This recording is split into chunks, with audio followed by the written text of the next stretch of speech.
Las Ramblas de Barcelona, pleno verano. El sol cae fuerte, los toldos de las terrazas apenas dan sombra y el paseo está abarrotado. Turistas de todo el mundo pasean con helados en la mano, familias hacen fotos, los músicos callejeros tocan como cada tarde. Todo parece una postal, pero...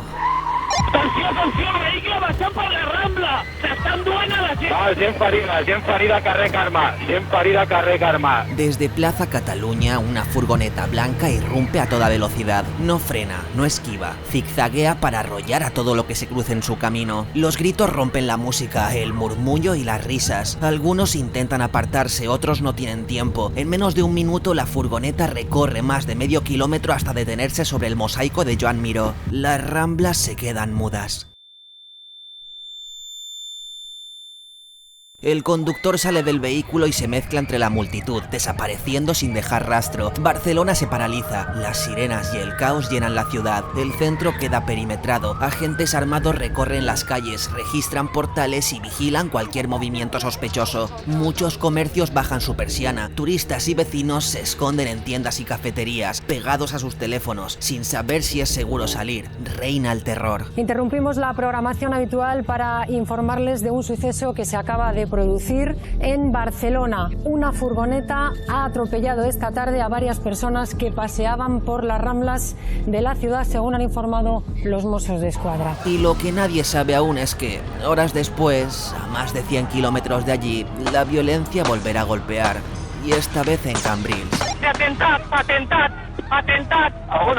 Al port de Cambrils, 412, agent ferida, sisplau. Entonces, ¿qué ocurrió exactamente aquellos días? ¿Quiénes estaban detrás del atentado? ¿Cómo pasaron de llevar una vida normal a fabricar explosivos para matar indiscriminadamente? ¿Quién fue capaz de transformar sus frustraciones en un proyecto extremista y totalitario? ¿Cómo se formó la célula que preparó ese ataque? ¿Y por qué el nombre del imán de Ripoll sigue apareciendo en teorías y documentos oficiales?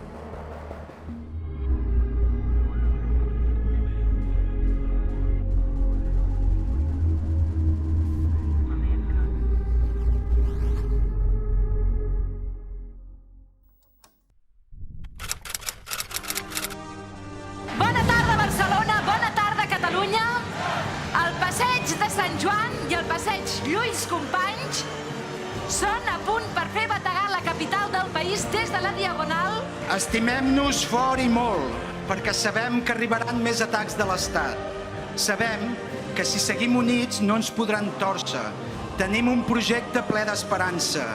Sapiguem ser-ne dignes depositaris. Para entender lo que ocurrió aquellos 2 días en Cataluña, hay que retroceder unos pasos y mirar el escenario en el que todo se gestó. El clima político en Cataluña ya ardía mucho antes de que se escuchara el primer grito de pánico. Durante años el independentismo había crecido como una marea imparable. Desde la llegada de la democracia, la estrategia de Jordi Pujol fue ir arrancando competencias a Madrid paso a paso. Pero en 2006, con el nuevo estatuto, esa táctica pausada cambió de ritmo. RC y el PSC empujaron a Convergencia y Unió hacia posiciones cada vez más firmes, hasta que el heredero político de Pujol, Artur Mas, decidió dar el salto al vacío, convocar en 2014 la primera consulta popular sobre la independencia. En Madrid, el Partido Popular de Mariano Rajoy gobernaba con mayoría absoluta. 2 años antes ya había rechazado de plano la propuesta de financiación singular que Mas había defendido con uñas y dientes. Así que, cuando llegó aquel desafío soberanista, la respuesta desde la capital fue tan fría como previsible. El gobierno hablará, el gobierno dialogará, pero sobre lo que no voy a dialogar nunca es sobre la unidad de España y la soberanía nacional. Y eso se lo digo a los más de 2/3 de ciudadanos de catalanes que no fueron, a los que fueron y al conjunto de los ciudadanos de toda España. Esa es la posición del presidente del Gobierno de España. Lejos de calmar las aguas, aquello fue como lanzar gasolina sobre una hoguera. En 2015, Convergencia y Esquerra Republicana decidieron unir fuerzas bajo un nuevo estandarte, Junts pel Sí. No era una coalición cualquiera, era una declaración de guerra política. El plan estaba claro, presentar las autonómicas como un plebiscito, un ensayo general antes del golpe definitivo. Ganaron con 62 escaños, pero el liderazgo no fue directo. 3 sesiones de investidura después, y tras negociar con la CUP, al filo de la navaja, el sillón lo ocupó Carles Puigdemont, un independiente de la vieja Convergencia con una agenda más radical que la de su propio mentor. El mandato no dejaba lugar a dudas: convocar un referéndum de independencia. La fecha ya estaba marcada en rojo, el 1 de octubre de 2017. Ese verano, la política en Cataluña dejó de tener el habitual sopor estival. La tensión era una cuenta atrás que avanzaba inexorable, mientras en Madrid, Mariano Rajoy se mantenía en su papel: ningún referéndum, ninguna concesión. La consideraba ilegal y actuaría como tal. Este es el primer marco de cara a entender varios aspectos clave del atentado de las Ramblas. Es crucial que tengamos en mente que todas las relaciones políticas, institucionales, mediáticas y hasta de convivencia civil entre Cataluña y España estaban absolutamente contaminadas por este ambiente de tenso desafío. Por otro lado, también es muy importante que nos hagamos una breve composición del contexto internacional sobre los genéricamente llamados atentados yihadistas. Decir que el mundo geopolítico cambió por completo con los atentados del 11S es algo bastante obvio. A partir de la caída de las Torres Gemelas vinieron las guerras de Irak y Afganistán, el 11M en España, los atentados en Londres. La organización terrorista Al-Qaeda era prácticamente omnipresente en la actualidad del mundo entero en esos años. El islamismo radical se había convertido en el villano número 1 de Occidente, y a partir de 2010 todo se complicó aún más. Las llamadas primaveras árabes comenzaron en Túnez y rápidamente se extendieron por Egipto, Libia, Yemen o Siria. Osama Bin Laden cayó en 2011, pero su muerte no enterró la amenaza yihadista, simplemente mutó. El terror cambió de bandera y de nombre, ahora lo llevaba el Estado Islámico, ISIS o Daesh. A finales de 2014 y principios de 2015, el caos de las llamadas primaveras árabes había dejado a Siria en carne viva. Lo que empezó como un levantamiento popular derivó en una guerra civil sangrienta. Fue entonces cuando un Daesh en plena expansión irrumpió en el país con un golpe de efecto propagandístico. Proclamaron haber roto el acuerdo de Sykes-Picot y se presentaron ante el mundo como algo más que un grupo armado. Vendían un proyecto, un Estado Islámico real, y su discurso no era una utopía, sino un destino inevitable. Desde ahí articulan un potente mensaje reivindicativo y claramente antisistema que busca impactar en jóvenes europeos hijos de la inmigración, explotando su malestar por el encaje social tan difícil al que la cultura occidental ha sometido siempre a su cultura islámica. Ese reclamo no se limita a un marco religioso, busca conectar con la emocionalidad, con las frustraciones y la sensación de exclusión de toda una generación. Y lo consigue. El resultado es una ola de radicalización que se traduce en una cadena de atentados por toda Europa. Al menos 12 personas han muerto y 4 están muy graves tras el ataque en París contra el semanario satírico Charlie Hebdo.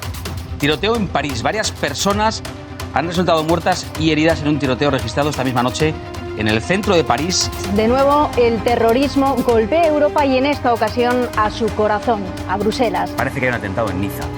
El alcalde habla ya de entre 40 y 50 víctimas. Entonces irrumpió ese camión a 90 kilómetros por hora, llevándose por delante a los asistentes.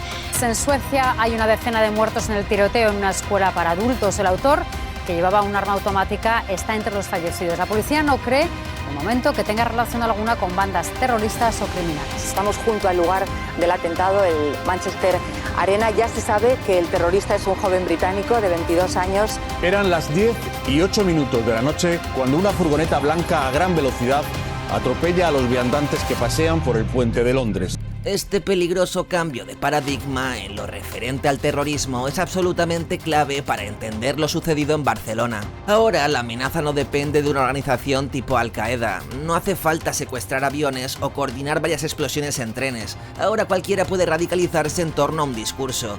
Y ya no hay jefes o grandes planes, sino células diseminadas y radicalizadas, pequeños núcleos durmientes y lobos solitarios dispuestos a causar el mayor daño posible con cualquier herramienta a su alcance.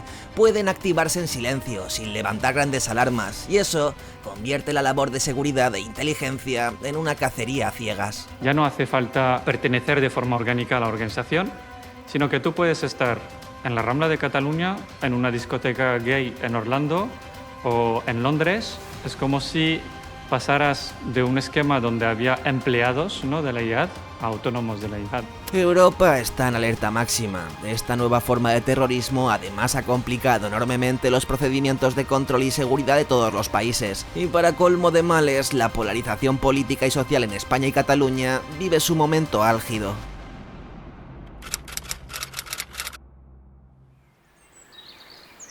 En 2017, Ripoll parecía un pueblo tranquilo, casi de postal. El verde de los Pirineos, un monasterio milenario presidiendo el centro y la sensación de que todo el mundo se conoce. Allí crecieron la mayoría de los jóvenes que acabarían implicados en los atentados del 17 de agosto. Eran hijos de familias marroquíes llegadas a finales de los 90 y principios de los 2000, muchas desde aldeas montañosas del Atlas, con un mismo objetivo: dejar atrás la precariedad y encontrar en Cataluña un futuro mejor para sus hijos. Entre ellos había auténticos clanes familiares, los Abu Yaqub, por ejemplo, y los Hichami, primos en segundo grado pero tan cercanos que se criaron prácticamente como hermanos. En total, 8 de los posteriores terroristas eran familia directa, compartían más que la sangre, muchos habían llegado siendo niños o adolescentes aprendiendo rápido el idioma y adaptándose al colegio, mientras sus padres encadenaban trabajos duros, mal pagados y a menudo lejos de casa. La mayoría de los padres apenas hablaban castellano o catalán, y las madres, sin empleo y con un dominio limitado del idioma, quedaban aisladas de la vida social del pueblo. En ese vacío, los hermanos mayores asumían de facto el papel de cabeza de familia. A ojos de cualquiera, eran chavales normales, jugaban al fútbol, trabajaban algún verano, salían en grupo. Sus familias no eran especialmente religiosas, y la fe funcionaba más como vínculo cultural que como una militancia. Sin embargo, crecieron en esa doble realidad. Aquí no era del todo aquí,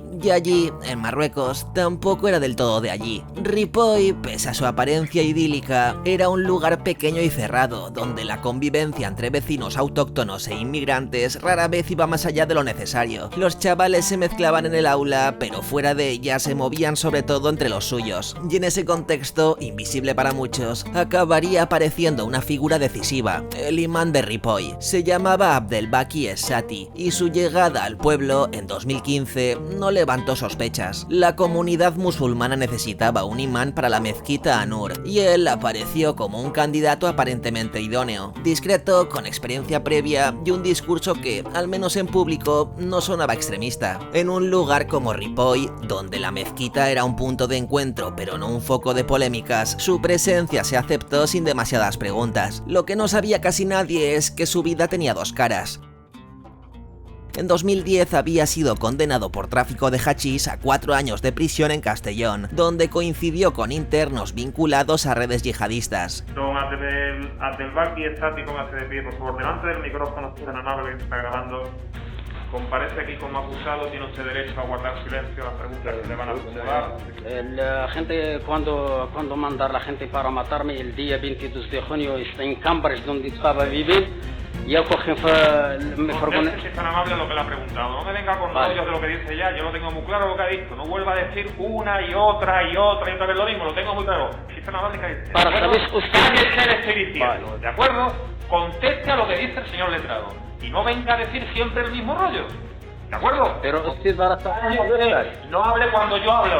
¿Entiende? Vale. Tras cumplir condena, evitó una orden de expulsión gracias a recursos judiciales. Antes de instalarse en Ripoll, pasó una temporada en Bélgica, donde intentó trabajar como imán en Vilvoorde, una localidad marcada por casos de radicalización, pero fue rechazado por su perfil sospechoso. Para entonces ya había tejido una red de contactos con predicadores extremistas y personas relacionadas indirectamente con el 11M. En Ripoll cultivó la imagen de un religioso austero, amable, con un islam moderado, vivía sin grandes lujos, viajaba a Marruecos con frecuencia y evitaba conflictos públicos. Pero en privado, sobre todo con jóvenes vulnerables, su discurso cambiaba. Les hablaba de religión, pero también de agravios contra los musulmanes, interpretando la fe desde un prisma más rígido. Poco a poco se convirtió en una figura de autoridad y confianza, especialmente para chavales que, como los Abu Yaqub o los Hichami, carecían de referentes paternos barrios cercanos. En Ripoll no es que existieran los guetos, pero sí un sustrato de desencaje social. Muchos chavales, aunque nacidos o criados allí, sentían que nunca acabarían de ser de aquí, y la escuela no ayudaba. Varios obtuvieron la ESO con adaptaciones y cargaban con la etiqueta de los últimos de la clase. A esto se sumaban microhumillaciones que marcaban. Unos volvían del colegio con ropa pobre o poco abrigo, otros escuchaban que olían mal, incluso de boca de adultos. Son heridas pequeñas pero repetidas, que generan vergüenza y resentimiento, y que más tarde se vuelven terreno fértil para discursos que prometen dignidad y reconocimiento. El método de Limán era paciente, no buscaba atraer masas, sino trabajar con un grupo reducido, formando casi una familia paralela, y lo consiguió. A través de charlas privadas, un grupo de WhatsApp, viajes y encuentros fuera de la mezquita, Esati empezó a unir los caminos de aquellos chicos que, hasta entonces, eran amigos o familiares, pero no parte de un mismo proyecto. Esati curaba heridas y les ofrecía respuestas simples a preguntas complejas, siempre desde una interpretación rígida del Islam y una narrativa de agravios hacia los musulmanes. Poco a poco, las conversaciones fueron incorporando vídeos, lecturas y referencias a conflictos en Irak o Siria. En paralelo, como os comentaba, reforzaba los vínculos entre ellos, con viajes, reuniones, etc. Creó un pequeño núcleo cerrado donde las opiniones externas, de amigos, vecinos o incluso familiares, empezaban a importar cada vez menos. Con el tiempo, las charlas dejaron de ser debates religiosos y se convirtieron en sesiones de adoctrinamiento puro. Esati ya no hablaba solo de fe, sino de acción. Les insistía en que la verdadera entrega a Dios no estaba en la oración rutinaria, sino en sacrificarse por la causa. La retórica sobre injusticias y represión se mezclaba con ejemplos de combatientes y atentados en Europa, presentados como actos heroicos. Se interesó por quien tenía carné de conducir, por quien sabía manejar herramientas o podía conseguir materiales. En esos encuentros privados empezaron a hablar de explosivos, de objetivos y de logística. No eran ya simples jóvenes influenciados, eran un grupo con un plan, con un líder que marcaba el rumbo y les convenció de que había llegado su momento. A medida que avanzaba el adoctrinamiento, el entorno de estos jóvenes empezó a notar cambios de comportamiento. Al principio eran detalles sutiles, fácilmente atribuibles a una fase de mayor religiosidad. Por ejemplo, Moussa, que hasta entonces saludaba con afecto a sus parientes femeninas, dejó de dar la mano o 2 besos a sus tías y primas. Si se cruzaba con ellas, bajaba la mirada y evitaba el saludo. Sus familiares se extrañaron, pero pudieron pensar que el chico simplemente se estaba volviendo más practicante y reservado. A estas alturas, el grupo funcionaba como una célula cerrada. Habían reducido el contacto con amigos de fuera y, en algunos casos, con sus propias familias. Entre ellos, se reforzaban mutuamente las ideas del imán, compartiendo vídeos cada vez más explícitos de ejecuciones, ataques y mensajes de propaganda del Estado Islámico. Lo que antes era indignación, ahora se estaba transformando en orgullo por aquellos que luchaban y morían por la UMA. Ese era el terreno perfecto para que Esati trabajara. Lo que empezó como un grupo de chavales unidos por el barrio y la mezquita se había convertido en una hermandad con una misión letal.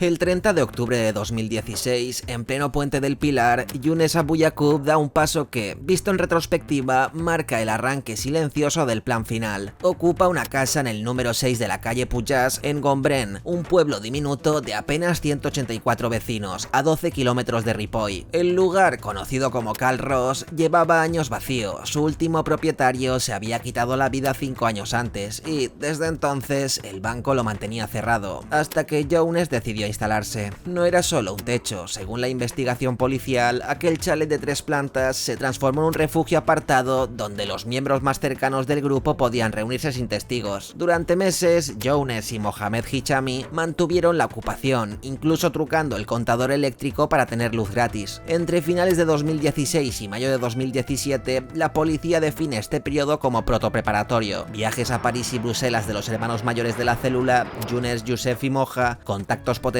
con círculos yihadistas, búsquedas en la red y una discreción calculada en su vida diaria. Ignoran celebraciones como la Nochevieja. De hecho, el 1 de enero de 2017, lejos de brindar, comentan entusiasmados el atentado de la discoteca Reina de Estambul, donde un hombre disfrazado de Papá Noel mató a 39 personas. En paralelo, Esati insiste en mantener una fachada de normalidad, trabajos estables, rutinas diarias y una vida aparentemente anodina. No salir todos juntos de una casa, no usar el teléfono teléfono para hablar de nada importante, dejar los móviles en otra habitación durante las reuniones y aplicar las recomendaciones de manuales como cómo pasar desapercibidos ante los infieles, muy difundidos en foros del Estado Islámico. Pero bajo esa superficie, las piezas siguen ensamblándose. Establecieron nuevos puntos de reunión, como un pequeño apartamento en el Raval de Sant Pere, de Ripoll, alquilado por Youssef en mayo de 2017, donde empiezan a almacenar y luego fabricar TATP. Este compuesto, conocido como la madre de Satán, es también muy reconocido dentro del mundo de las células islámicas. Se ha usado en muchos atentados porque, aunque es muy inestable, se puede producir con relativa sencillez y a partir de compuestos que todo el mundo puede conseguir sin levantar demasiadas alarmas. Y si se hace bien, tiene un poder devastador. El problema es que ese explosivo se vuelve peligroso al mínimo roce, temperatura elevada o fricción. Una mínima chispa basta para que detone espontáneamente. Las compras y acumulación de materiales las hacen dispersadas por varios pueblos para no levantar sospechas. Para pagar, buscan financiación de cualquier forma. Venden pertenencias, roban a conocidos, empeñan joyas. La autofinanciación es otra característica común de este nuevo yihadismo. No se depende de aportes de ninguna red central. Se trabaja, se aporta y se trapichea para hacer crecer la hucha que pagará el dolor. La red logística se amplía con la ayuda de Said Ben Yaza, un carnicero de Vinaroz al que conocían y les presta su furgoneta y documentación bajo el pretexto de una mudanza. En realidad, la utilizan para mover materiales destinados a fabricar explosivos. El apartamento del Raval de Sant Pere pronto se les queda pequeño. Apenas 40 metros cuadrados, con humedades, accesos incómodos y vecinos demasiado cerca. En la urbanización Monte Carlo de Tarragona, a 300 kilómetros de Ripoll, encuentran la ubicación perfecta, aislada, sin flujo constante de vecinos y con un espacio para acumular bombonas, bidones y neveras sin levantar sospechas. Allí empieza la fabricación sistemática de TATP. Al mismo tiempo, la célula se sumerge en un consumo masivo de tutoriales y de propaganda yihadista. El 25 de julio de 2017, Mohamed Hichami alquila una furgoneta Iveco en Telefurgo para trasladar desde Ripoll hasta la casa de Alcanar bidones y bombonas. Telefurgo Sabadell, dígame.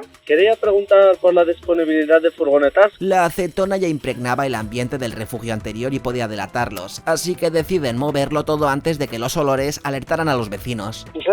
وفرك انت هذا ديه والله جايين رانا فيك تشري واش دابا كاين الطوموبيل باش نمشيو من بعد ليه ولا مشيت للدار ونجيو لعندك. En sus historiales de búsqueda empiezan a aparecer nombres que marcan objetivos posibles: la Sagrada Familia, la Torre Eiffel, varias presas, el Parlament, el Camp Nou, la Tomatina de Buñol. Y nos dijeron completamente que lo que querían hacer era derrumbar la Sagrada Familia y que teníamos que estar con ellos.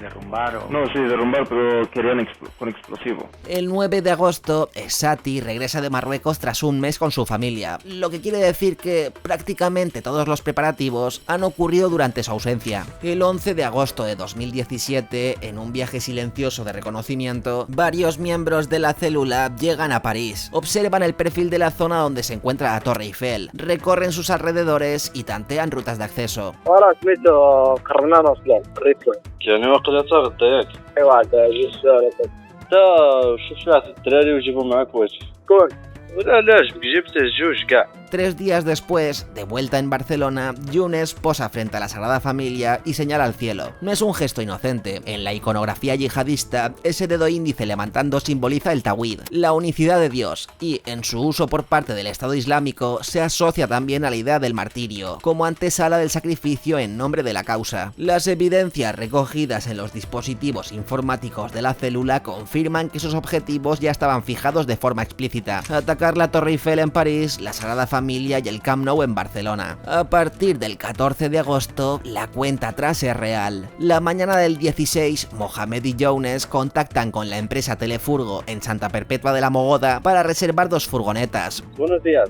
¿Se podrían alquilar varias furgonetas a la vez con el mismo nombre y el mismo titular? Pero tendría que ser con diferentes conductores. Vale, ¿y cuántas furgonetas tiene usted para alquilar?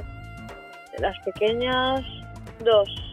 Pues en principio vendría a cogerlas las 2. Cuando llegan a recoger los vehículos, Younes no cumple los requisitos para formalizar el alquiler. Solo pueden llevarse una y en ese momento llaman a Driss Oukabir, hermano mayor de Moussa, para que les haga el favor de ir a retirar la otra. Esa misma tarde firman el contrato de la Fiat Talento y se la llevan, con Younes al volante y Driss de copiloto. Pidieron un favor que necesitaban alquilar una furgoneta para coger unos muebles, amoblar una casa. ¿Y dónde estaba esa casa? y me Sí, decía, sí, pero no... no lo sé, porque aún no me lo habían enseñado. Te digo, a mí me han tomado el pelo. Me han usado de cebo, si lo supieras que no habría ni alquilado la furgoneta, ya me habría quedado hasta en Marruecos, yo no volvería ni aquí. Paralelamente, en el chalet de Alcanar, la actividad de esa noche es frenética. Dentro, Abdelbaki Essati, Youssef Alaa y Mohamed Houli manipulan bidones, revisan conexiones y preparan más material para envasar. A las 23:17, mientras uno de ellos manipula un bidón de TATP, una explosión sacude la urbanización Monte Carlo. El plan, diseñado durante meses, salta por los aires en cuestión de segundos. Un mort i 7 ferits, un dels quals greu. És el balanç d'aquesta fortíssima explosió a Alcanar, al Montsià. Aquesta imatge des de l'aire en demostra la violència. El xalet on ha passat s'ha volatilitzat, literalment. És una zona per fer i desfer amb prou discreció. Fa unes hores aquí hi havia un xalet. Com un flash, pero color de naranja. Como flash, pero color de naranja. Y después, un segundo després, bum! Doncs segurament que es tractaria d'una explosió de gas perquè a dintre s'hi han trobat una acumulació de bombones de butà i no se sap què hi feien les persones que hi havia dintre amb elles. És una bomba, no és una botella de gas, és una bomba. Como si fuera fuego, pero... i després humo. De fet, es tracta d'una casa ocupada. Els veïns han dit que no tenia uns llogaters fixes, però que hi havia un seguit constant de gent que entrava i sortia. Per tant, serà difícil determinar si al final la gent que hi havia dintre eren 2 o 3 o més ocupants. Color naranja. Y el sonido ha venido después, justo la imagen i el sonido. Encara els hi queda molta feina per fer als investigadors dels Mossos d'Esquadra, però en una de les hipòtesis en què estan treballant, segons hem pogut saber TV3, és que dins de la vivenda estarien manipulant les bombones de gas per tal de vendre-les, perquè els turistes francesos de la zona a les autocaravanes fan servir unes bombones amb uns anclatges diferents. Fàtima Llambric, TV3, Alcanar. La mañana del 17, la célula se mueve sin saber que su base de Alcanar ya es un amasijo de escombros. Ignoran que, entre los cascotes, yacen el imán Abdelbaki Essati y Youssef Alaa, y que Mohamed Houli Chemlal ha sido evacuado al hospital. Mientras tanto, en Parets del Vallès, Younes y Mohamed alquilan una tercera furgoneta, una Renault Kangoo. La madrugada anterior y esa misma mañana, los hermanos Oukabir, Moussa y Driss intercambian mensajes por Facebook en los que este último muestra dudas y pide que su nombre no figure ya en el alquiler de la furgoneta.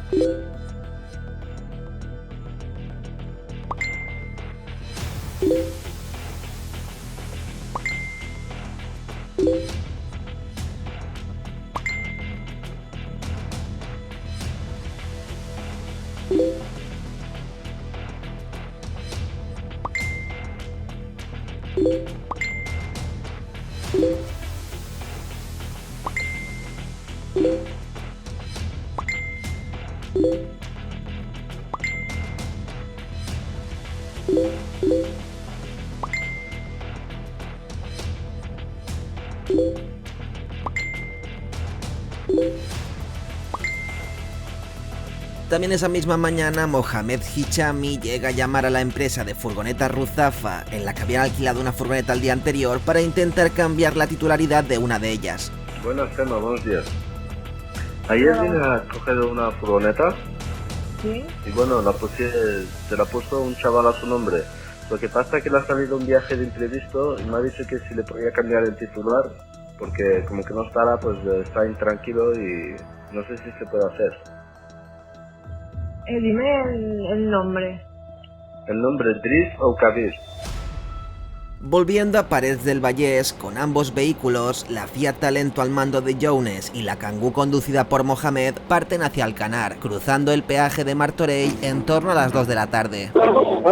Alright, سفر نحيد له سيلنسيو سي كان عطيت طلع في مرتوري فاتات لا بريميرا دا شوز سبارنا ما لا غازولينا حتى هذاك ما فيهاش فين توضب Poco después, la policía llama al hermano mayor de los Abu Yaqub, ajeno a la conspiración, para decirle que su coche está aparcado en el patio de un chalet que acaba de volar por los aires. El vehículo en realidad lo conducía Housa, el menor de los Abu Yaqub, que escucha la llamada y en segundos alerta al resto. Se sabe que Housa hizo una llamada a Younes y otra llamada a Mohamed Hichami. حوسه فين راك؟ تعطوك هذا اليوم؟ سي اشتي كمزنا يزارع ايوا اش قال لكم؟ قال لك صافي قلبوا واجيو فين نقلبوا دابا راه حنا بعاد راه فهمتي ها وانت عارف باللي الدار طارت ولا لا؟ لا ما عارفش ايوا الدار طارت عاود ضربها محمد طورا صاحبي اجيو نديرو شي بلان ايوا بلاتي دابا شوف دابا اش غادي نقول لك راه حنا راه بعاد وباش نجيو حتى تما كالمية هادي شوفوا نتوما تجمعوا ببعض وتطلعوا شوفوا شنو غادي ديروا وصافي. La noticia irrumpe como una grieta en el asfalto. El plan se quiebra y la improvisación toma el control. شنو غادي نديروا محمد ما عارفين شنو غادي نديروا. هو المهم هزوا طوموبيلات وتحركوا في الطريق وانتم تماك هزوا واحد الطوموبيل وتحركوا وصافي وشوفوا شنو غادي ديروا. شنو غادي نديروا اخي محمد ما عارفين شنو غادي نديروا. Younes gira el volante y apunta hacia Barcelona. Mohamed sigue adelante sin saber que su compañero ya ha roto la ruta. يعني دخلوا بيسيتي وراكم تما تشوفوا شي حاجه ودخلوا فيها هي وكيسير المهم غير تحركوا صافي. صافي نتلاقاو في بيسيتي كاملين. واغي اجي لا بيسيتي وانت في بيسيتي انا راه احنا دابا هنا وما نعرف. واخا يلا صافي. El sumario recoge que Mohamed llama a Younes un par de veces. No obtiene respuesta. Ese teléfono nunca volverá a encenderse y nunca volverá a aparecer. A las 15:25, la Renault Kangoo que conduce Mohamed se estrella en la AP7 a la altura de Cambrils. El vehículo queda muerto en el arcén y Mohamed lo abandona corriendo campo a través. Todo denota nerviosismo y precipitación. Sin coche y con el plan hecho añicos, Mohamed llama a los más jóvenes de la célula para que lo recojan. Necesitan reagruparse. حسا وين استوى شورتين الريبوي ايوا رابيد اكسلرير ونميكا اسيت ماشي ابيس كون استيورا بيسيت دوزو من اسيت ياك فالي y la señal que posa 177 km per Castellón y 244 per València غتلقاوني حداها ايوا فاش تجيو هنا وديروا 4 انترميتنتس وسطوا بيا نجي نطلع معكم واخا يلا دغيا كاستيك سنسا شباب Housa Abu Yaqub, Moussa Oukabir, Omar Hichami y Said Alaa salen de Ripoll en el Audi A3 de Youssef Alaa, fallecido tras la explosión la noche antes, y descienden por la AP7. A las 16:50, una segunda explosión revienta lo que queda de chalet de Alcanar. La onda expansiva lanza cascotes y metrallas sobre los operativos, bomberos y agentes que rebuscaban entre los escombros. La escena es un caos absoluto. Nadie sabe si hay más artefactos ocultos bajo las ruinas. Pero 3 minutos después... ¡Atenció, vehicle baixant per la Rambla! S'estan duent a la gent! Va, gent ferida carrer Carme, gent ferida carrer Carme. El Dragó 610, el DIN, ambulancias a la Rambla, el DIN, ambulancias. La Fiat Talento se adentra en las Ramblas. Younes, al volante, pisa el acelerador y traza un recorrido mortal de más de 700 metros, zigzagueando para arrollar al mayor número posible de peatones. El suelo se llena de cuerpos, gritos y pánico. El impacto repetido de personas hace que salten los airbags y la furgoneta se detiene sobre el mosaico de Joan Miró, frente a la entrada principal del mercado de la Boquería. En apenas unos segundos, la calle ha cambiado para siempre. 13 personas muertas en el acto y más de un centenar de heridos. Zona de arrollamiento en Ramblas altas. Tenemos unos 20 heridos, algunos de gravedad. En ese momento, Younes abre la puerta del conductor y baja de la furgoneta sin mirar atrás. Un turista italiano, testigo del atropello, intenta interceptarlo, pero se frena en seco al escuchar gritar «¡Bomba! ¡Bomba!». Lui, come è sceso dalla furgonetta che ci siamo trovati faccia a faccia, come si è visto bloccato, l'unica parola che ha detto «bomba, bomba, bomba, bomba». Ha fatto questo gesto qui, bomba, bomba, bomba. Io ho esitato e lui è scappato. En realidad no llevaba ningún chaleco explosivo ni ninguna bomba, pero en ese momento nadie lo sabía y el miedo paraliza cualquier intento de detenerlo. El atacante se mezcla entre la multitud en pánico y se abre paso hacia la entrada de la Boquería. Una chica que se acerca confundida por detrás del mercado pregunta qué ha ocurrido, apunta su teléfono y graba unos segundos a Younes. ¿Sabéis qué ha pasado? No. ¿Sabéis qué ha pasado? ¿Sabéis qué ha pasado?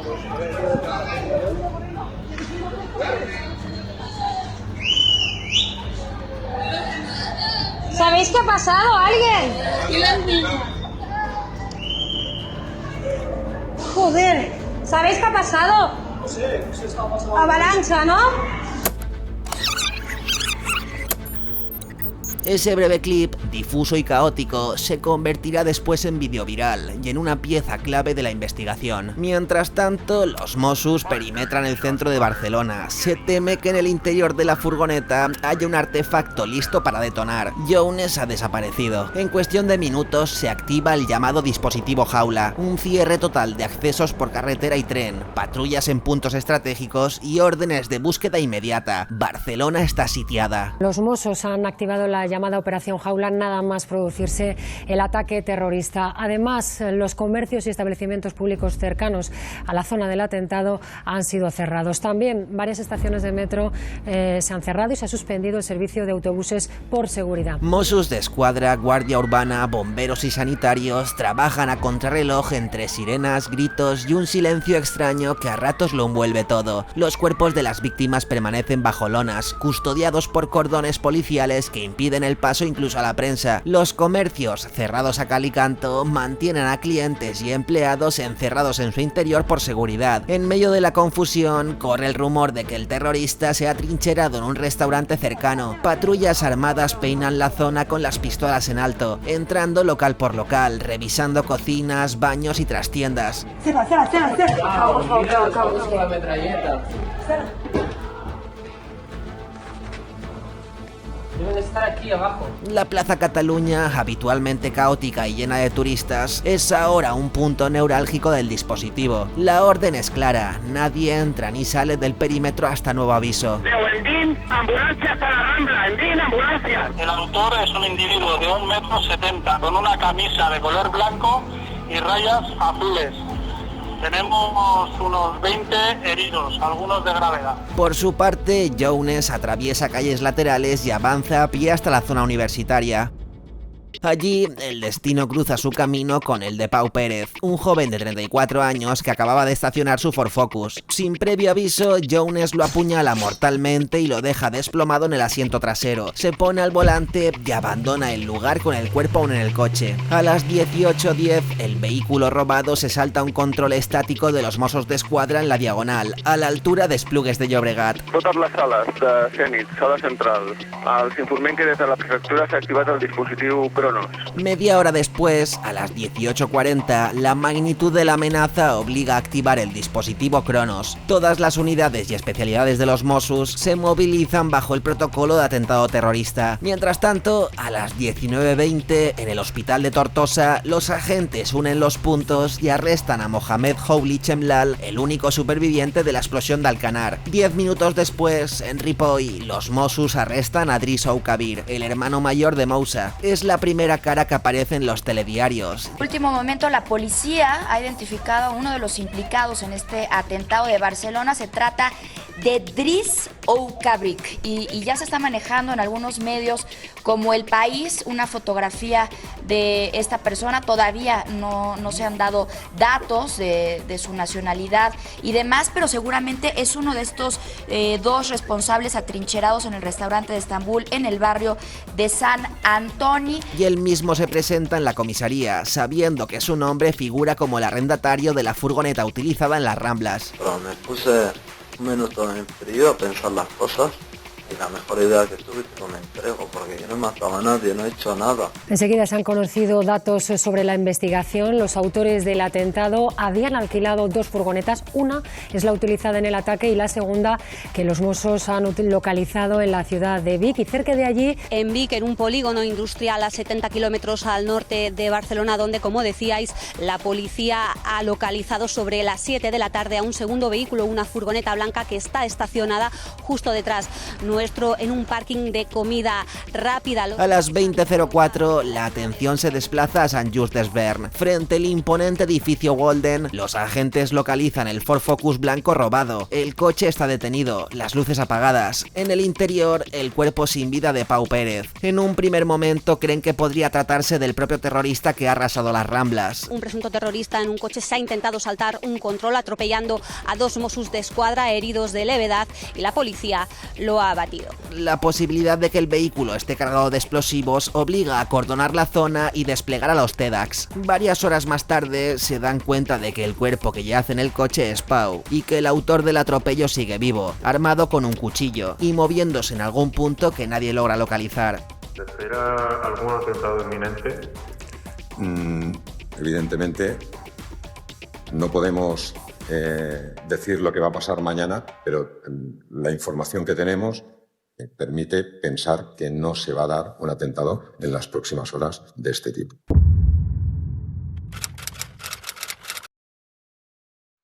Digue'm. Xuxa, on esteu ara? Sortint de Ripoll.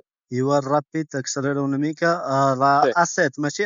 Quan estigueu a la P7, dusem A7, iec?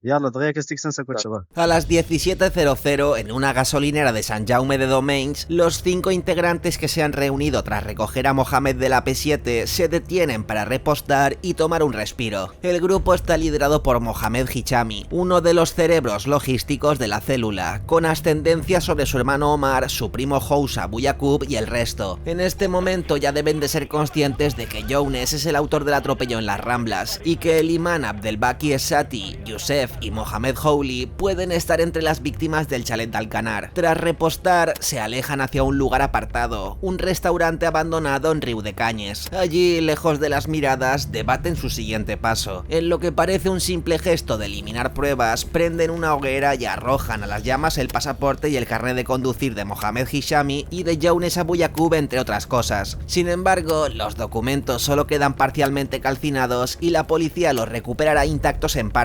Ese fuego tenía un significado más profundo. No era solo borrar identidades, sino un acto simbólico, una liturgia de juramento y fidelidad que imitaba a miles de combatientes extranjeros del Estado Islámico que, antes de partir a Siria o Irak, quemaban sus pasaportes ante las cámaras. A las 21:26, Mohamed Hichami, Omar Hichami, Said Alaa, Housa Bouyacoub y Moussa Kabir entran en un bazar asiático de Cambrils. Compran cuchillos, un hacha y un cable para conectar bombonas de butano, entre otras cosas. Menos de 20 minutos después, a las 21:45, la agencia MAC, altavoz del Estado Islámico, difunde un comunicado atribuyéndose el atentado de Barcelona. El ataque fue reivindicado por el grupo yihadista Estado Islámico por medio de su agencia de propaganda AMAC. Mientras tanto, el centro de la ciudad sigue acordonado hasta bien pasadas las 10 de la noche. A esta hora toda la zona está acordonada, donde esta tarde se ha producido el atentado terrorista. En la madrugada del 18 de agosto, exactamente a las 01:03 y poco más de 8 horas después del ataque en las Ramblas, el Audi A3 ocupado por los 5 de la célula de Ripoll irrumpe en el paseo marítimo de Cambrils a gran velocidad. De los 700 enclaves con interés policial señalados por el dispositivo Cronos, este control estático frente a la rotonda del Club Náutico era uno de ellos. Allí, 2 agentes de los Mossos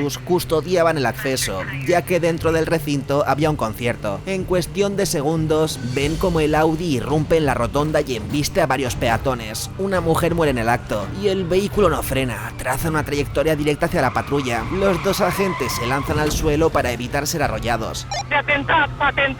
Atemptat! A on? Al port de Cambrils, 412, agent ferida, sisplau. El impacto es brutal. El coche policial es proyectado contra una de las barreras del puerto y el Audi de los atacantes queda volcado. De su interior salen 5 hombres con lo que parecen chalecos explosivos, gritando Allahu Akbar. Uno de los agentes consigue incorporarse, encarar el arma y abrir fuego. 4 de ellos caen abatidos en pocos segundos. Del vehículo empezaron a salir con chalecos adosados al cuerpo.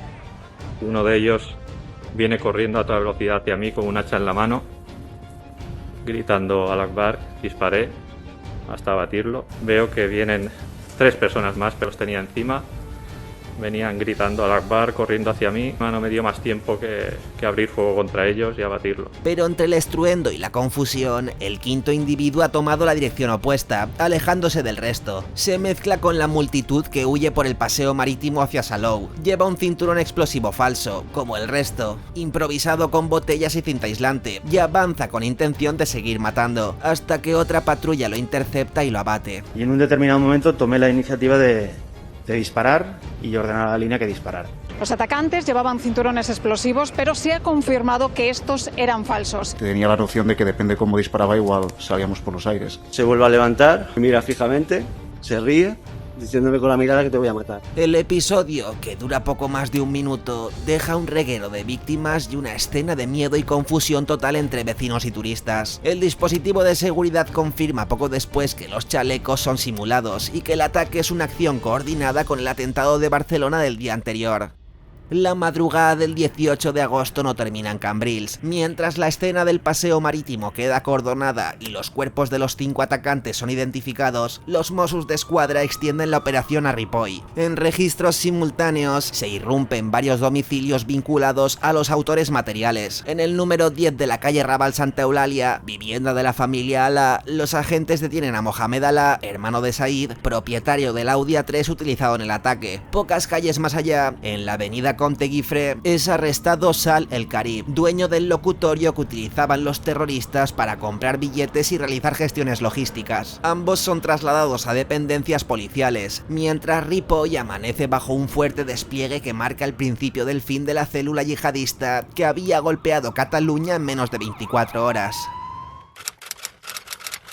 El autor es un individuo de 1,70 m con una camisa de color blanco y rayas azules. Tras abandonar el Ford Focus frente al edificio Golden, en un parking del Capravo en Sant Just Desvern, la tarde del 17 de agosto, Younes Abou Yacoub se esfuma a pie. Empieza así una fuga de 4 días que mantendrá a Cataluña en estado de alerta. El 20 de agosto, los Mossos lo identifican oficialmente como el conductor de la furgoneta de la Rambla, descartando la hipótesis inicial que apuntaba a Moussa Oukabir. Cámaras de seguridad y testigos lo sitúan en distintos puntos. En una gasolinera de la Nacional 304 en Cervelló aparece con ropa distinta, rebuscando en contenedores de basura e intentando abrir la puerta de un camión estacionado. La mañana del 21 de agosto, en el polígono industrial de Sant Pere Molanta, en Olèrdola, Montserrat, una mujer acaba de hacer la compra cuando, de repente, un hombre abre la puerta del copiloto de su coche. Era Younes, llevaba en la mano un objeto metálico alargado y sin decir palabra le asesta un golpe en el pecho. La mujer sale huyendo, tropieza, logra incorporarse y ve como el intruso se sienta al volante e intenta arrancar su vehículo. El vigilante de seguridad del supermercado se aproxima para ayudarla y en ese momento Younes abandona el coche y escapa corriendo. Poco después entra en una masía de Sant Pau d'Ordal. No hay nadie. La propietaria, al regresar sobre la 1 del mediodía, encuentra señales claras de intrusión. Más tarde, un testigo lo ve cerca de una gasolinera en Sant Sadurní d'Anoia. Lo reconoce por la foto difundida en medios y redes. Otro conductor lo identifica minutos después en el Arcén, entre Sant Sadurní y Sant Pere de Riudebitlles. Las llamadas ciudadanas permiten a los Mossos cerrar el perímetro. En un camino de tierra próximo a Subirats, a 70 metros, una patrulla lo localiza. Mal,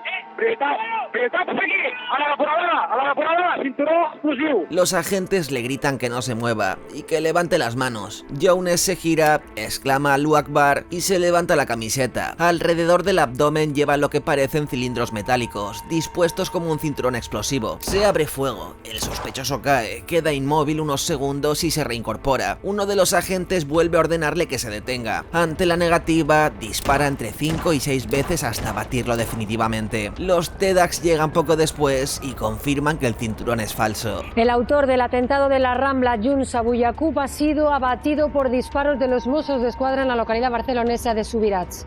Una vecina le reconoció y dio alerta a la policía. Con su muerte, los Mossos anuncian que todos los miembros de la célula están muertos o detenidos. La fuga de Younes, que había comenzado en el asfalto ensangrentado de las Ramblas, termina en silencio, en un camino de tierra en Subirats. Tras el caos, llegó la maquinaria judicial. La Audiencia Nacional asumió el caso y el juez Fernando Andreu tomó declaración a los primeros detenidos pocos días después. El 22 de agosto de 2017 envió a prisión incondicional a Mohamed Houli Chemlal, el superviviente de la explosión de Alcanar y acusado de integración en organización terrorista, asesinatos, lesiones, depósito de explosivos y estragos. Por favor, señoría, te quiero pedir por favor que me perdone si he hecho algo malo o he hecho algo. Yo me he visto obligado a estar con esta gente. Me podrían haber matado en cualquier momento. Que me notaron en mi miedo. Me notaron que me quería echar para atrás. Os pido por favor, que soy un chico joven, que sé que me vais a condenar, pero por favor os pido que no me hagáis una condena muy grande. Y a Driss Oukabir, quien había alquilado la furgoneta de las Ramblas. Te digo, a mí me han tomado el pelo. Me han usado de cebo. Si lo supieras que no habría ni alquilado la furgoneta, ya me habría quedado hasta en Marruecos, no volvería ni aquí. Prorrogó la detención de Salah El Karib, dueño del locutorio, y dejó en libertad provisional a Mohamed Alaa, uno de los hermanos mayores de los miembros de la célula, al no ver indicios sólidos contra él. Anoche le dejaron en libertad por no encontrar indicios suficientes.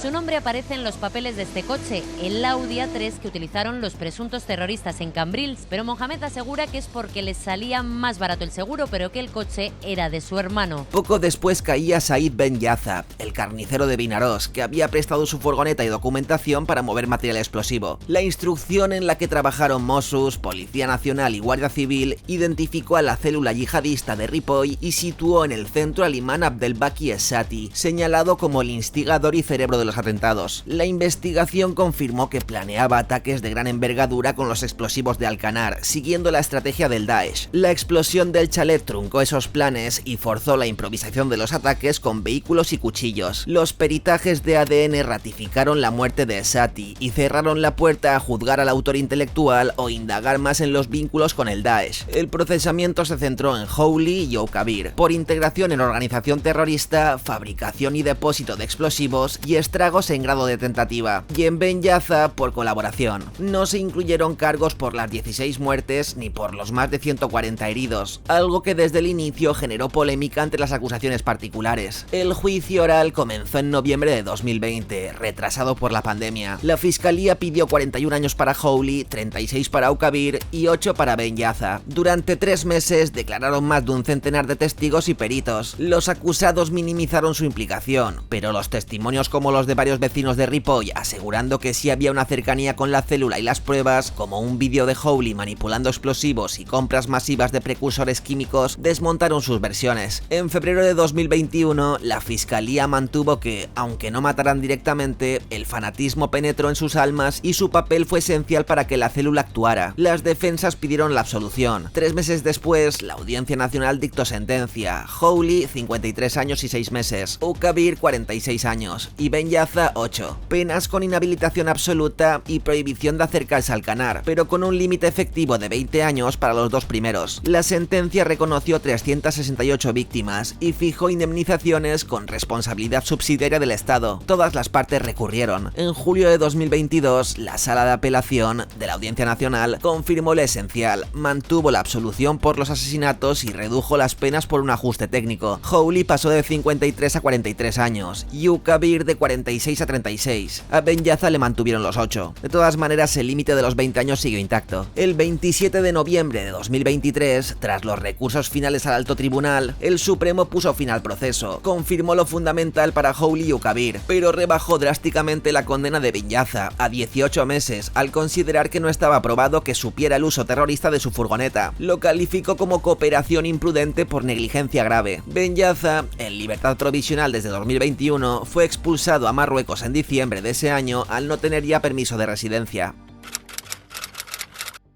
En un mundo tan polarizado y saturado de información, un juicio sin los autores materiales ni el presunto cerebro del atentado, el caso estaba prácticamente condenado a alimentar sospechas, y muchas de ellas bordeando lo conspiranoico. Al mismo tiempo, y en el contexto de tensión entre España y el independentismo catalán del que hablábamos al inicio, comenzaron a circular informaciones que sembraron todo tipo de dudas y sombras, dudas que no tardaron en convertirse en munición política. En el centro de todas las teorías, un nombre, Abdelbaki Essati, Saty. La gran pregunta, ¿era solo el líder de la célula, un agente infiltrado o también un confidente del CNI? Cuando se confirmó que él había sido el cerebro del 17A, la mirada se volvió hacia su pasado. A los 5 días del atentado ya salían noticias. Lo que os comentaba antes, lo de su condena por tráfico de drogas y, según contaban, un juez de Castellón evitó su expulsión alegando que estaba arraigado en España. El gran giro llegó en octubre de 2017, cuando el CNI admitió que había tenido contactos con el imán de Ripoll en 2014. La revelación prendió la mecha. Durante su estancia en prisión en Castellón, Abdelbaki Es-Saty había recibido al menos 3 visitas de agentes del Servicio de Inteligencia Español. Tras salir de la cárcel, como os comenté antes, pasó 3 meses en Bélgica, en Vilvoorde, una ciudad de apenas 40.000 habitantes a las afueras de Bruselas. Abandonó el país poco antes del atentado de Bruselas de marzo de 2016. Y su historial no terminaba ahí. Condenas previas, años viviendo en Vilanova y la Geltrú, donde en 2006 se desarticuló otra célula islamista, su presunta implicación en la Operación Chacal y conexiones con algunos de los implicados del 11M. De vuelta en España, consiguió un puesto de imán en la mezquita de Ripoll. Años más tarde, en enero de 2025, el portavoz de la mezquita, Hamid Barbach, declararía en el Parlamento que no sabían de los antecedentes del imán y que si lo hubieran sabido, no lo habrían contratado. Si tuviera un señal, nosotros somos primeros que reclamamos, lo vamos a reclamar. Lo vamos a llamar a Mossos d'Esquadra, vamos a llamar a la policía, que no había ningún señal. Esa comparecencia formaba parte de una comisión de investigación parlamentaria. Más de 7 años después, y con la sentencia del Supremo ya firme, la teoría que en el juicio se descartó, la posible colaboración de Saty con el CNI, llegaba al Congreso, y esta vez impulsada abiertamente por los partidos políticos. El CNI tenía conocimiento de las intenciones que tenía el imán y permitieron que viniera y nos comiera la cabeza. Lo digo ahora y no lo digo antes por temor a represalias o que me pudiera perjudicar. Pero ya estoy condenado y no tengo nada que perder. Con antecedentes como el 11M o durante todos los años de la lucha contra ETA, la sociedad española ya estaba tristemente acostumbrada a la utilización política de este tipo de catástrofes. Y en el contexto citado de guerra entre el independentismo y España, después del referéndum, el 155, la entrada de Junqueras en prisión, la fuga de Puigdemont, etc., estaba claro que las víctimas del atentado de las Ramblas no se iban a librar de ser usados para apuntalar relatos de ambos bandos.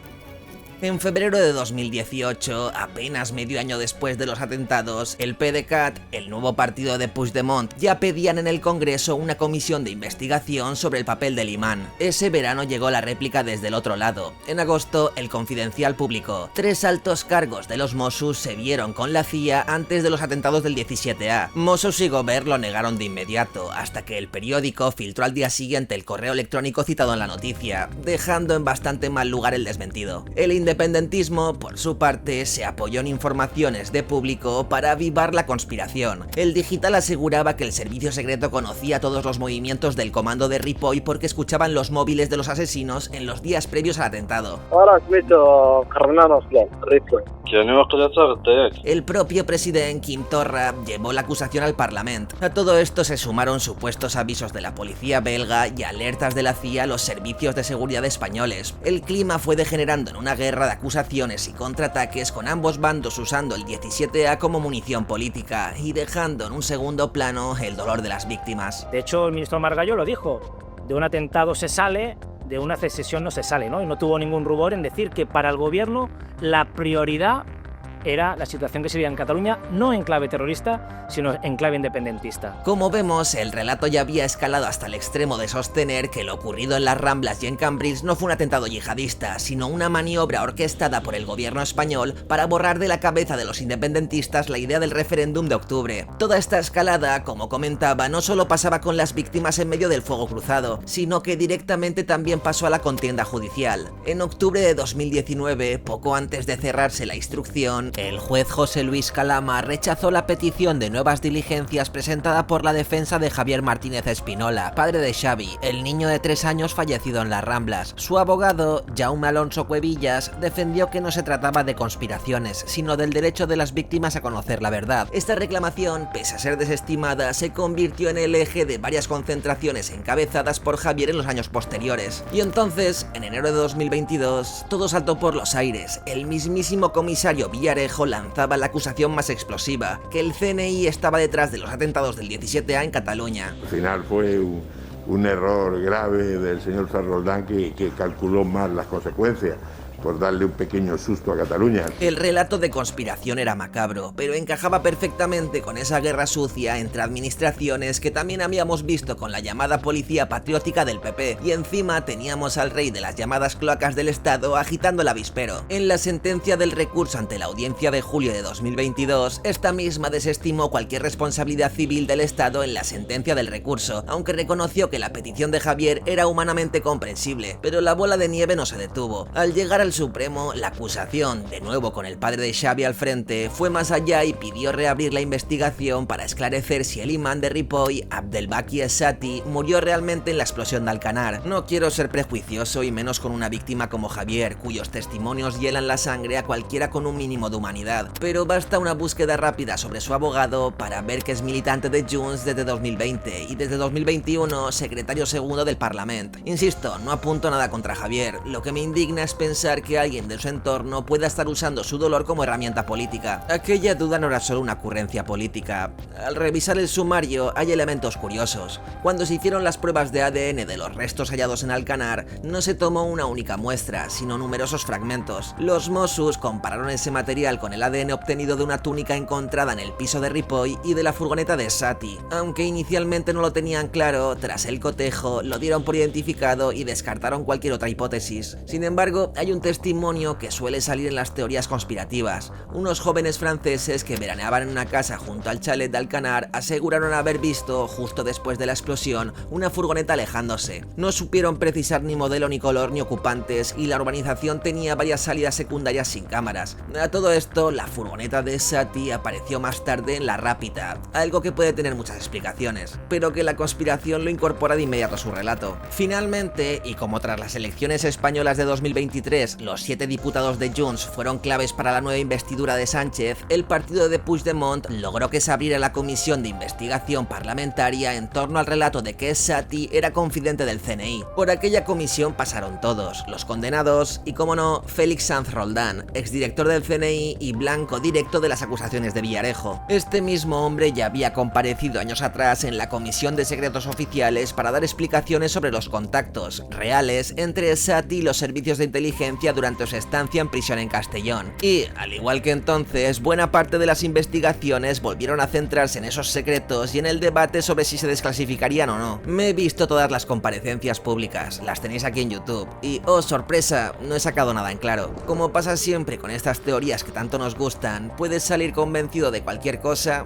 y de la contraria. El independentismo montó su propio show. Sanz Roldán negó de forma tajante que Es-Sati fuera confidente del CNI y como refuerzo sacó a relucir una frase de una entrevista al mayor Trapero, jefe de los Mossos en los días del atentado, en la que reconocía que la colaboración más leal que encontró su cuerpo durante la investigación fue precisamente la del Servicio de Inteligencia Español. Y poco más. Al final, la única certeza es que, viendo a los políticos pelear con espías y a la prensa interpretar cada gesto, aquello de dato mata relato deberíamos cambiarlo por relato mata cordura. Aún a riesgo de patinar, me apetece meterme en algunas de esas preguntas incómodas que siguen flotando alrededor del atentado, no para resolver enigmas ni sentar cátedra, sino para al menos separar unas cuantas dudas razonables de la maraña de conspiraciones que 8 años después te puedes encontrar en cualquier sitio de internet. He visto y leído de todo, horas de vídeos, decenas de artículos y alguna que otra joya, como en las primeras horas del atentado, donde los medios publicaban cualquier foto junto a cualquier nombre. De hecho, la primera cara que aparece en televisión es la de Driss Oukabir, que había alquilado la furgoneta, y luego la de Moussa, el otro hermano. No fue hasta el 20 de agosto que la policía confirmó que Younes estaba detrás del atentado de las Ramblas. Lo más gracioso es revisar los informativos del día de la explosión de Alcanar. Es hilarante escuchar a los medios atribuir la explosión a unos presuntos traficantes de bombonas de butano que querían hacer el agosto vendiéndolas a turistas de autocaravana, y también se barajó después que fuera un laboratorio clandestino cargado de droga. De momento, la policía catalana apunta que podría haberse tratado de una explosión de gas,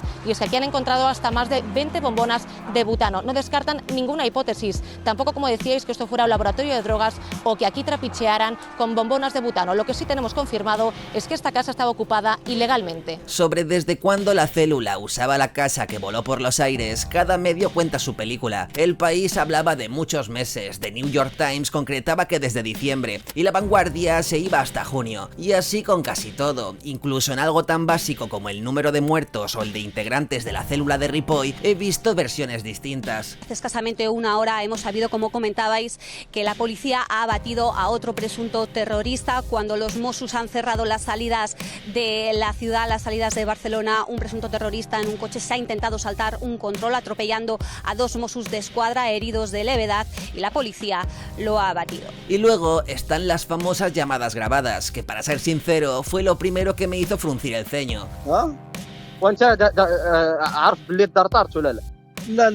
¿Cómo tenían esas llamadas grabadas? La verdad es que es probablemente el material que más alimenta esa pregunta incómoda. ¿Estaba el CNI escuchando en directo a los terroristas y no hizo nada? La Vanguardia publicó su contenido a partir de la filtración de un documento titulado Informe cronológico de actividad de los investigados, entregado por los Mossos al Juzgado Central número 4 de la Audiencia Nacional el 25 de octubre de 2018. Según ese informe, al volcar los dispositivos de los sospechosos, descubrieron que Hichami grababa todas sus llamadas con una app llamada Call Recorder. Con eso, los Mossos pudieron reconstruir las horas previas al atentado.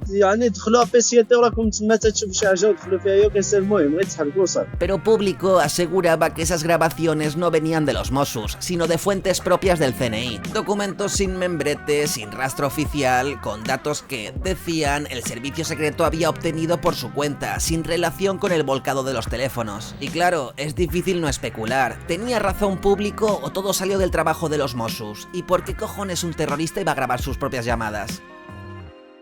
Lo que está claro es que estábamos ante una célula amateur y radicalizada, y tenemos vídeos de ellos fabricando explosivos y cinturones con detonadores en un ambiente de risas y distendido. Todo apunta a que la investigación dio en el clavo. El plan original no era lanzarse a atropellar gente en las Ramblas. La idea, según lo que se pudo reconstruir, era mucho más devastadora: fabricar TATP y volar objetivos icónicos como el Camp Nou, la Torre Eiffel o la Sagrada Familia. Evidentemente el 17 no iba a ser el día, y sobre todo es 100% seguro que la explosión de Alcanar lo cambió todo, por lo que lo más sensato es pensar que ante la explosión en Tarragona tenemos a unos chavales radicalizados, sin su líder, que deciden improvisar y aprovechar lo que tienen a mano para hacer daño. Y otra vez podemos volver a lo mismo. ¿Por qué improvisaron? Podríamos quedarnos con la versión oficial, o podríamos rizar el rizo. ¿Vieron en la explosión de Alcanar y en la muerte de Sati una traición del propio CNI? ¿Fue aquello lo que les empujó a lanzarse a las Ramblas como represalia? Por muy seductoras que sean todo este tipo de preguntas, realmente nos sirven para irnos por las ramas. En Los silencios del 17A de Ana Teixidor explica hasta qué punto un chaval adoctrinado puede quedar atrapado en la nueva realidad que le fabrica su mentor, y eso ayuda a entender que tras Alcanar lo que sintieran no fuera la frustración por un plan roto, sino un vacío brutal, dolor, tristeza y quizás la necesidad de honrar a su líder con un último gran golpe, aunque fuera improvisado. Eso no quita que las llamadas grabadas sean inquietantes. Uno puede pensar que había un servicio secreto detrás, o simplemente que, como su objetivo final era inmolarse, les daba igual dejar pruebas, igual que con los vídeos fabricando explosivos. La conspiración siempre seduce más que la explicación sencilla, pero a veces la realidad es la menos cinematográfica. Un grupo de chavales radicalizados hasta la médula, obsesionados con morir por la causa, a los que Alcanar les rompió el plan, y que, incluso vigilados o no, fueron capaces de improvisar. Bajo mi punto de vista, cuando el enemigo es tan disperso e impredecible como este tipo de células, el trabajo de las fuerzas de seguridad se vuelve inabarcable. Lo mismo me equivoco, y sí hay conspiración, pero entre las contradicciones en prensa y los relatos políticos, prefiero guiarme por mi propio sentido común. Ahí está, por ejemplo, la muerte de Younes Abu Yaqub. Younes abandonó la escena del crimen con un polo blanco con rayas horizontales, y es abatido llevando una camisa y un falso chaleco explosivo. Bueno, este señor,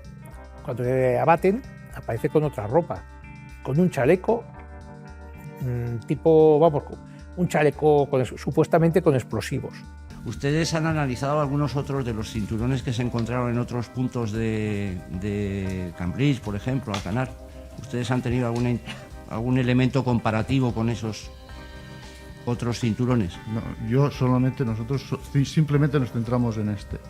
Con los otros no hicimos ninguna comparativa. Yo creo que todos nos haríamos la misma pregunta. ¿De dónde sacó ese chaleco? Aunque fuese falso. Entonces, ¿de dónde lo sacó? Pues alguien le ayudó a obtenerlo. No sé quién. Para mí es que hay muchas cuestiones sin resolver todavía.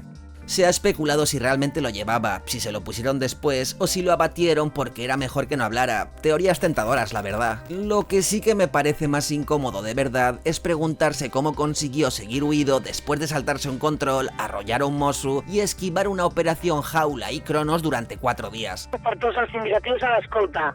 Es donen directrius que s'activa el pla Cronos. Ara mateix ens acaben de dir des de sala d'Esplugues, Ford Focus hauria atropellat a la Bravo 23 a un company. Lo mismo que con Esati. Si aceptamos que el CNI lo descartó como confidente por su tendencia al engaño, ¿cómo de acertada fue esa decisión? No hace falta inventar mesas oscuras con gente moviendo hilos. Hay dudas más pequeñas pero más útiles para evaluar la eficacia de nuestros servicios de seguridad. Porque las conspiraciones son como una navaja suiza, valen para todo y a la vez. Y claro que se pueden escapar tipos peligrosos que tienes fichados, claro que pueden haber errores. Lo difícil es asumirlo sin envolverlo en un relato que suene mejor que la caótica realidad. Pero como digo, sembrar sospechas te puede servir tanto para construir un discurso político como para tapar preguntas más razonables de cara a corregir errores reales. Y en ese sentido, la pregunta más jodida que se me ocurre es ¿por qué después de la explosión de Alcanar nadie se sentó un par de horas para atar cabos? En la casa había 2 vehículos de los que se tardó muy poco en saber los nombres de los propietarios. A las 2 de la madrugada un agente llama a Sonia Nuez, la magistrada de Amposta que está de guardia esa noche, para decirle que habían encontrado 3 garrafas de acetona y que sospechaban que ahí se estaban fabricando estupefacientes. El 17 por la mañana, en el hospital de Amposta, dan por buena la versión de Mohamed Howley, que declaró que lo que hacían era mover gas entre bombonas para vendérselas a los franceses. Insisto, ¿por qué nadie se sentó a pensar y hacer llamadas? Podemos conspirar sobre las llamadas grabadas o si estábamos ante una célula infiltrada, pero uniendo los puntos entre una explosión descomunal, bombonas de butano y acetona, ¿no valía para sospechar un poco más? Es una bomba. No és una botella de gas, és una bomba. Amb percepcions no treballen els investigadors dels Mossos d'Esquadra, sinó amb indicis. I són els TEDx, especialistes en explosius. S'ha descartat qualsevol hipòtesi vinculada amb el terrorisme. ¿Por qué siguiendo esos rastros nos hicieron controles en Ripoll, buscando a Hussein Abu Yaqub y a Mohamed Hichami, que eran los dueños del Peugeot 307 y la moto Kawasaki encontradas fuera de la casa de Alcanar? Y es que mirando los telediarios del 17 de agosto por la mañana, viendo las transiciones de temas, si os fijáis, cuando hablan de la explosión de Alcanar, luego pasan a los narcopisos de Barcelona y parece que es mucho más serio y dramático el tema. Y no tienen fecha para volver.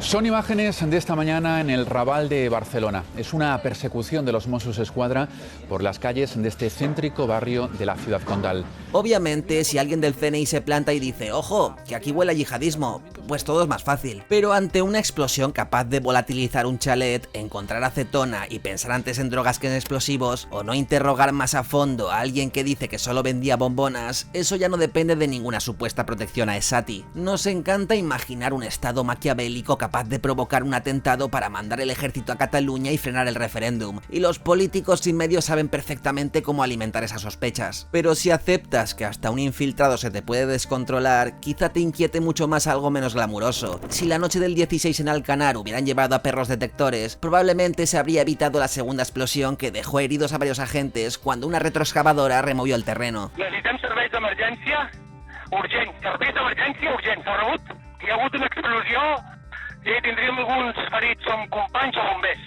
No digo que los Mossos ocultaran nada, hablo de errores reales, de los que pasan, y de una verdad incómoda. Las fuerzas y cuerpos de seguridad del Estado no están tan coordinados como pensamos. Mossos, Guardia Civil, Policía, CNI, Interpol, y dentro de cada cuerpo 1000 comisarías o comandancias. Con un terrorismo tan disperso e impredecible, es inevitable que cosas se pasen por alto, y que el traspaso de información sensible no sea tan fluido como quisiéramos. En Alcanar, por ejemplo, se supo después que los bomberos movieron sin mala fe otras varias garrafas de acetona Barcelona que habían encontrado. Si en lugar de 3 se hubieran visto más, quizás habrían pensado antes en explosivos. Eso es un trasvase de información deficiente, pero mundano, sin conspiraciones de novela. En esta línea, para mí es evidente también que el contexto de choque institucional entre España y Cataluña, desde luego, no ayudó en ningún caso a que hubiera mejor coordinación. Nosotros somos siempre los que estamos en medio de esas guerras que encabezan los políticos, y para los que los medios son cadenas de transmisión imprescindibles que encima muchas veces pagan aún menos el pato que ellos, porque de lo que no hay duda es de que el mundo real es un sitio tan jodido que en un abrir y cerrar de ojos puedes perder la vida mientras das un paseo veraniego por Barcelona.